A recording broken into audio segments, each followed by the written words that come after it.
Hey everyone, this week's topic is something that I know many of us have dealt with in our life, and that is grief and grieving and dealing with the loss of someone in our lives. So stay tuned.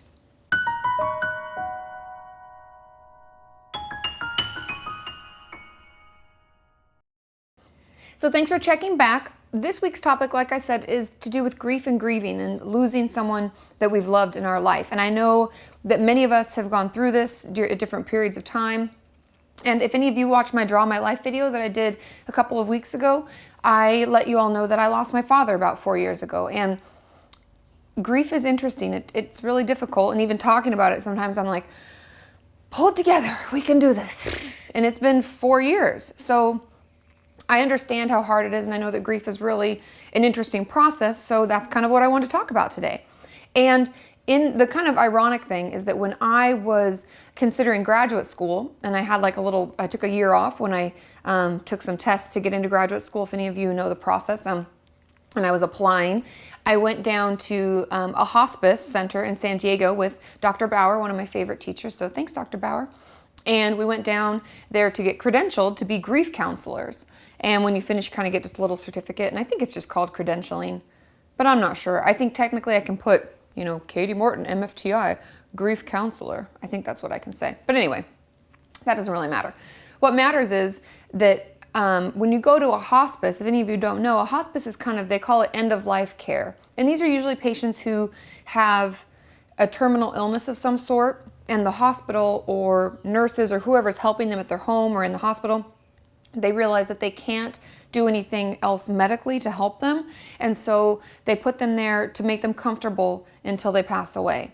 And I thought going there, well, this will be really sad. And why would you want to, I just don't want to go there. It made me really uncomfortable. But when I was there, it was actually one of the most comforting places I've ever been, because it's filled with love and care and empathy and sympathy for everybody. And the place just felt very welcoming and very warm. And so if any of you have ever had to spend time there, I hope that you've had a very similar experience.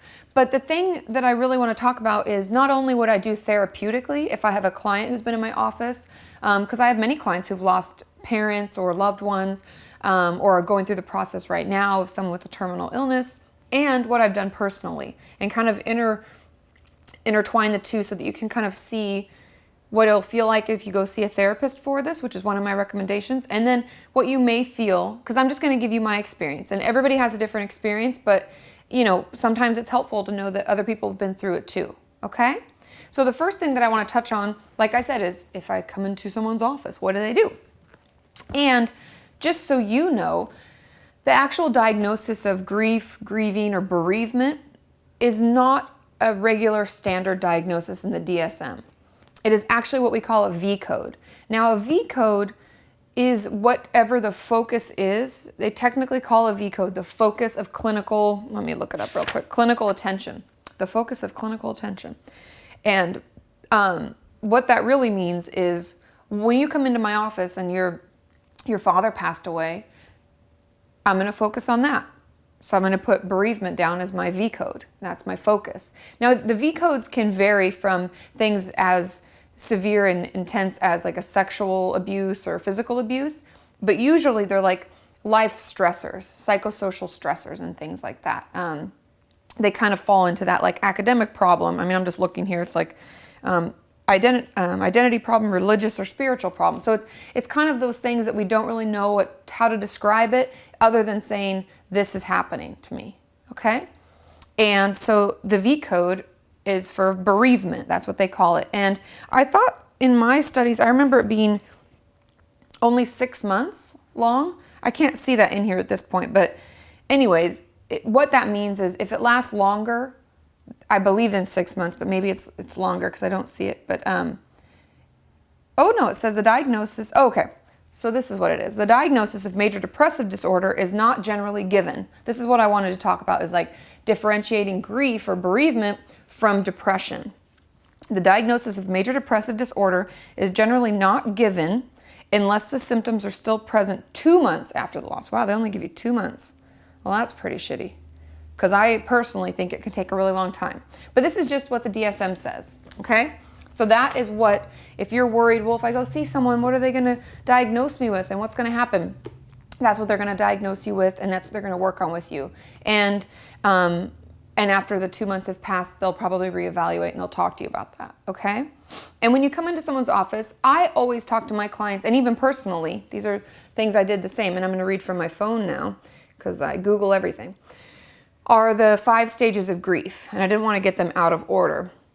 But it's interesting, and I think it's something that we all need to be aware of, because you'll go through them, whether you want to or not, whether you're taking time to process your grief or not, you'll go through them. Now, the first one's denial, and that's the one that's like, well, I'm fine, everything's fine, it's okay, and a lot of times people will live in this denial phase, and me personally, I stayed in this denial phase while I was going through the logistics of it, okay? So getting the call from my mom, my dad passed away, getting on the plane to go home, everybody, I was going through the motions. Okay, so today I have to be here, and tomorrow I'm doing this, and then we're going to my grandma's for this, and then, it was just a to-do list. And so I lived in denial because I was like, well, I'm fine, I have lots of stuff to do, and yeah, I'll be okay, blah, blah, blah, right? We're not really even able to absorb what's even happened. And that's usually around the actual time of the death. And then the next is anger, which I actually filter in and out of a lot, even now. And I think the anger comes from the fact that they've left us, or at least for me. I'm like, you son of a bitch. I get mad because I'm like, I'm getting married and my dad's not here to walk me down the aisle. That's like, I'm going to tear up thinking about it. So I get angry, and anger is the second stage of grief. And I think that personally and therapeutically, the reason that we feel anger is because we're sad. And it covers us up. It's a protective, I'm not going to be sad. I'm going to be angry. I'm going to lash out, right? So that's the next stage. Then the third one is bargaining. And this is like if we pray or if we're religious at all, a lot of times you'd be like, God, please, I would do anything for just one more week with that person. Or if they could just be here for this day, that would be great. And you're bargaining for more time, even though we know there's no more time, but we haven't fully accepted that yet, okay? And that one, I honestly didn't really spend much time in bargaining because I'm too logical for my own good. So I'm like, well, I know he's not here, and this is the truth. This is the reality of my situation. But for many of you, you might spend a lot of time in that, thinking about it and, ruminating about wanting them there. And then the fourth stage is depression. And this is just like I talked about my depression video I put out last week, I believe, or the week before. And that was just feeling really sad. Not wanting to get out of the house. I don't want to see people. The things I used to enjoy, I don't enjoy. You're really just tired. I mean, I personally dealt with this for a while where I was just really tired. And I remember my therapist, thanks Josie, she was really good. She told me that, Kati, you run marathons like in my life, not physically, because I don't run, as many of you know, because I hate running. Who likes to run? Ugh. But I run marathons mentally. Like, I'm doing a lot. I'm a very busy person. And even now with all of our world we're creating, I'm very busy. And she's like, but now that your dad's passed away, you have a 75-pound backpack on your back and you're still trying to run marathons, and you can't. And I'm really like, I don't know why, but that analogy, I love analogies, first of all, in therapy. And that analogy was like, wow, she is right, because I am tired, Physically, I was exhausted because mentally I was so worn out from running those marathons. So that kind of gives you an idea of what it can feel like. And the last stage is acceptance. And that's when we have processed through our grief and we realize that they can no longer be with us, and we can come to appreciate the times we've had with them. And you will go in and out of these stages. You'll even go through stage 5 where it sounds like, I'm done, yay, I've accepted. No, you might go back to anger because a situation will come up, like I'm getting married. And I'm like, why aren't you here? And so it's normal. Don't think that you have to go 1, 2, 3, 4, 5, and I'm done, da, da, da, da. And then I dance off into happy land, because that's not real life, right? And so pay attention to where you are and recognizing how you're feeling. And my first recommendation is please see a therapist. That was so helpful for me. And I still, as many of you know, I'm still in therapy because I am a therapist and I do a lot of mental health work. And so therefore I have to keep myself mentally healthy, because shouldn't I practice what I preach, right? So, but especially in a time of grief, I think it's very important that you see a therapist and take time to heal, and know that it's okay. It's okay to feel the way you feel. You have every right to feel angry. You have every right to want to bargain for more time. You have every right to feel the way you feel, okay?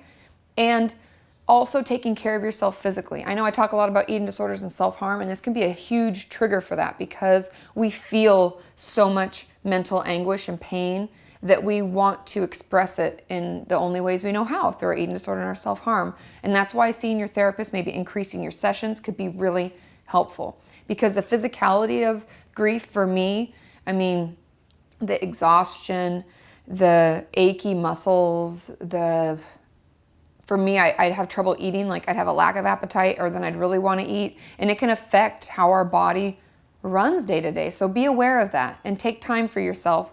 And please see someone and get the help that you need, because people pass away and we lose people, and life has to go on, right? We can appreciate the times we've had. And before I finish, there was a craft that I did when I became a grief counselor that I thought was the greatest idea ever. And we got these big wreaths, and we got all these ribbons. And this is kind of a girly craft. Are there guy crafts, Sean? No, I don't think they're guy crafts. But this is an extra girly craft. And we took a ribbon, and each ribbon that you placed in your wreath, so it was like a wicker wreath, so you could hook the ribbon through it and you tie it in a knot, and you say out loud to the person that you're creating the wreath with something that you loved about the person who passed. And you do this with someone who's lost the same person you have, so that the idea is you create the wreath with like your loved one, and you put it up in your home that you share together. So like Sean and I could create a wreath or something like that. Not that he'd want to, but it was really helpful for me to do this. And I think it's a great physical way to talk about the reasons that we love them and the great memories that we have. And then you put it up, and it's kind of a representation of those times you've had with that person. I think that that's really powerful, and you can look at it and think, yeah, I'm so glad they were in my life, or something like that. So that's just another idea. And leave any of your ideas below. I love your comments and your feedback, and your sharing your experiences, even if they're completely opposite from mine. I have no problem with people being like, Katie, that was a horrible video. I hated that content, blah, blah, blah. That's fine, because we all learn, right? And I'm learning, you're teaching me. So let's keep working together. Share your experiences like this. If you like this kind of personal / therapeutic type of video, because I'm happy to do more and share more with you about who I am and what I do.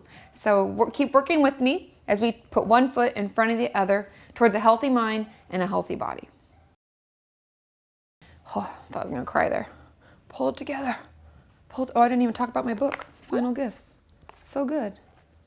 Yes. Oh, that was a tiring one. Oh.